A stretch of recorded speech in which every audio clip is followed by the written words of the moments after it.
if you had enough time to digest the impact statement or the statement made by Lori's attorney. Now we can move on to the next ones. These are the statements we're going to be hearing from Colby Ryan. That is Lori's son, who testified in court during the trial. And then, bonus everybody, Lori Vallow speaks. We get to hear a full 8 minutes and 44 seconds of Lori Vallow with an open mic. No, that's exactly what it is. It's like open mic night, baby. Very much. Before we get to Lori, let's take a listen to Colby Ryan making his impact statement to his mother and to the courtroom. We have been asked to read Colby Ryan's statement into the record, and so I'll do that now. Very well. As the older brother to Tylee Ryan, J.J. Vallow, and the son of Charles Vallow, I want to say the generations have been affected by these murders. My children will never know their uncle, their aunt or grandfather, or even their own grandmother. Tylee and JJ brought so much light into this world. With their lives being stolen, I would like to share this. I believe that nothing could or will ever be the same. Tylee will never have an opportunity to become a mother, wife, or have the career she was destined to have. She will never be able to have the life she deserved. JJ will never be able to grow and spread his light with this world the way he did. He will never have a chance to grow up. My girls will never have a chance to know them in this life. My siblings and father deserve so much more than this. I want them to be remembered for who they were and not to be just a spectacle or a headline to the world.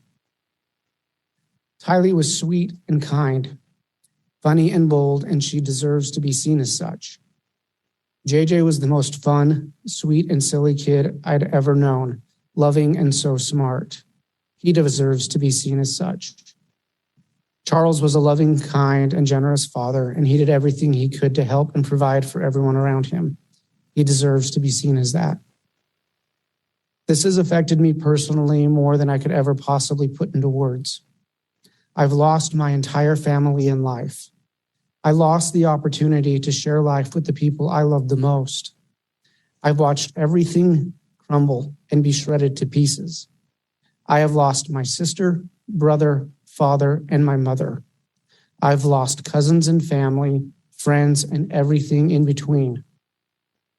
These murders have changed everyone's life who loved these beautiful people, but I still know that God is above holding them in his arms and will provide a life after this to reunite. I pray for healing for everyone involved, including those who took the lives of all the ones we love. Thank you. So that there was the statement from her son, very straightforward, not really showing a whole lot of empathy whatsoever for his mother whatsoever. Understandably. Yeah. Now we take you, ladies and gentlemen, to Lori Vallow's impact statement, or whatever you want to call it, where she addresses the court and her victims and anybody who's still left listening. Let's play that.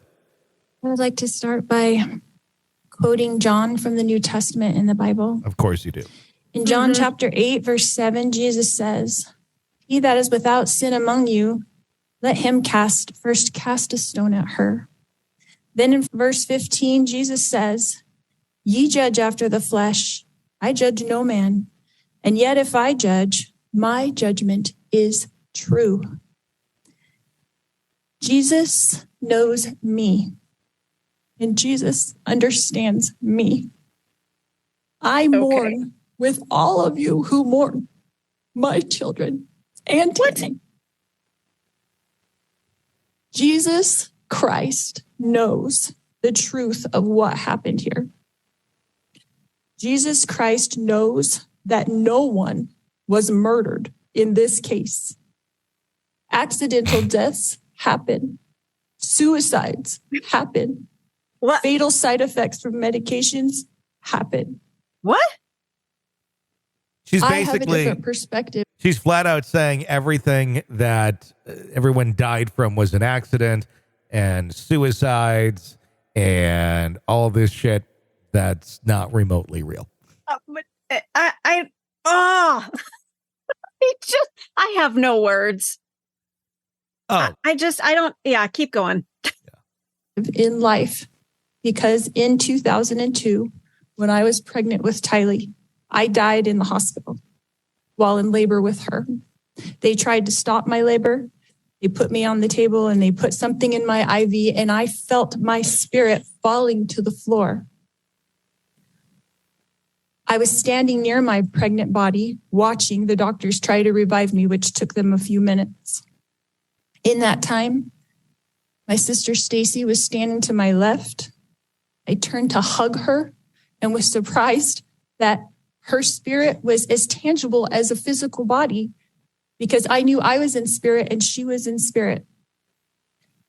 She said she needed to show me some things, and we went to heaven. I later returned to my body.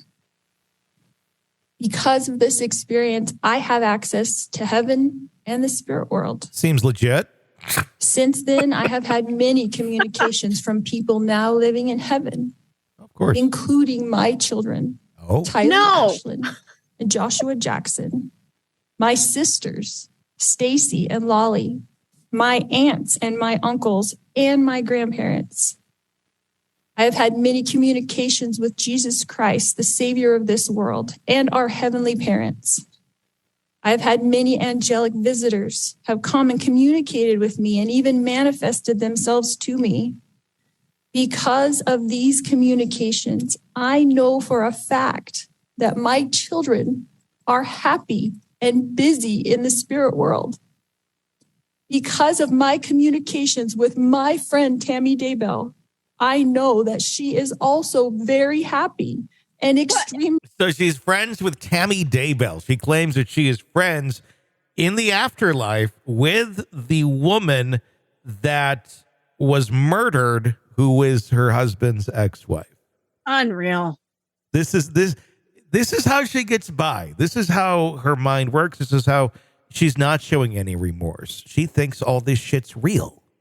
She thinks that she launched these people into a better life, that she's somehow this martyr, that she did something great for people that they weren't able to do for themselves. I think, didn't the judge say that she was diagnosed with like hyper religiosity with narcissistic features or some shit like that? Yeah, which means that there's no getting better.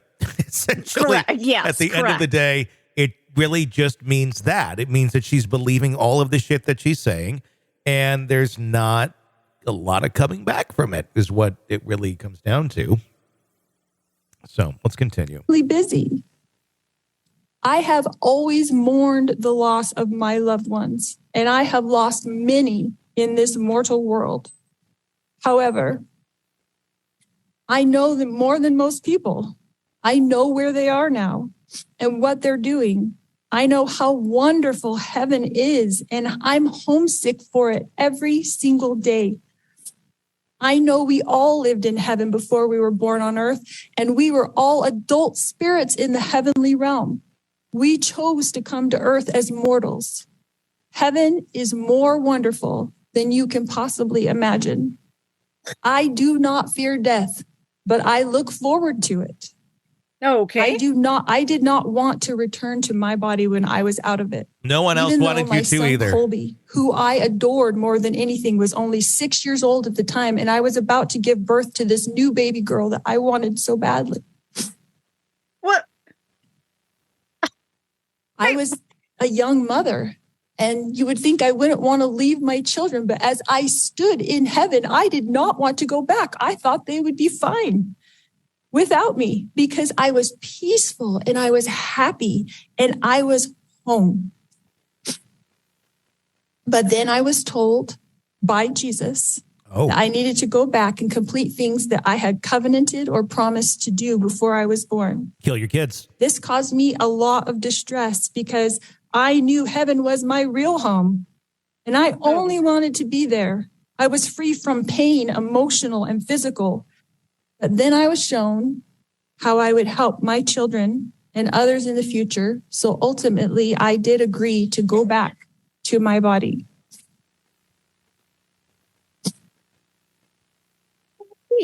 Tylee has visited me.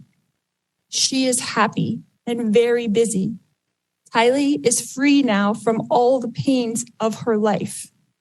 Tylee suffered horrible physical pain her whole life.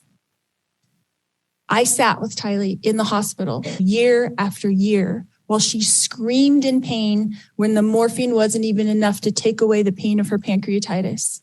I sat there while she cried and I held back her hair while she threw up. And I am the only person on this earth who knows how much Tylee suffered in her life. She had pain every single day. She never felt good. Her body did not work right. And I don't know if that was from complications from me dying while she was being born or something else, but she had a very difficult life. She was sexually abused by her own biological father since she was 3 years old, and she was forced by family court to go visit him for 10 years against her will. I fought for her in court. I protected her. I tried to protect her with my whole life. I tried to protect her. I worried about her every single day. And eventually Tylee killed had her. to get her GED because she couldn't go to school every day because she never felt good. She felt sick. Nobody knows this because Tylee, like myself, tries to put on a good front, tries to be a happy person, tries to have hope in life, tries to know that she's here for a purpose and that she has an eternal purpose to be on this earth. But I never stopped worrying about her. One of the times that Tylee came to me as a spirit after she died, she commanded me and she said to me, "Stop worrying, Mom. We are fine." She knows how I worry and how I miss her.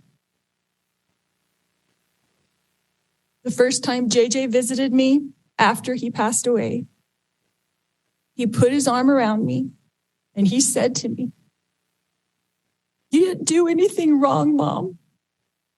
I love you.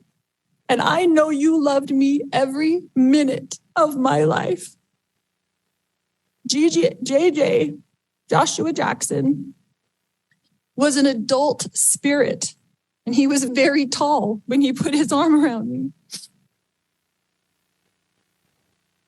He is busy. He is engaged. He has jobs that he does there, and he is happy where he is. His life was short, but JJ's life was meaningful. JJ was a wonderful person and touched the lives of everyone, and I adored him every minute of his life.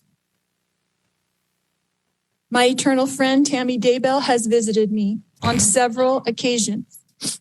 She came to bring me peace and comfort, and I know that she is extremely busy helping her family, especially her children and grandchildren. And I have a great love for Tammy. She's dead. Help me, Tony. My beautiful children, Tylee Ashlyn and Joshua Jackson, rest safely this day in the arms of Jesus. My wonderful friend, Tammy Daybell, rests safely this day in the arms of Jesus. And I look forward to the day when we are all reunited and I too will rest with them in the arms of my Jesus. If it's the sad part here is you don't realize your Jesus has horns and a lot of fire and damnation. I don't think you're ending up back there by the kids. I don't think so either. I think she's down a different road and she missed the signs. She's just, I'm on the same road everybody else is. And it's not, no, you're heading somewhere else, honey. You just don't see it. This whole thing is just frightening and it terrifies me. I don't want her by any other inmates because she is not mentally sound. There's something so terribly wrong with how she thinks. She's not in reality. We've talked about this many times. I don't think people in prison should be subjected to her. It's my opinion. That's quite a thing. Even prisoners should not be subjected. Exactly. Just because somebody screwed up and did something and is in prison doesn't necessarily make them an evil person. This person is evil. So to subject other people to her, I think is cruel and unusual punishment. I 100% agree. You're locked into the Hidden Killers podcast. Want more? Start binging on all of our true crime podcasts right now through Apple Podcasts and get an ad-free experience when you sign up to be a True Crime Today Premium Plus member exclusively on Apple Podcasts. More of the Hidden Killers podcast dropping soon. Press subscribe now.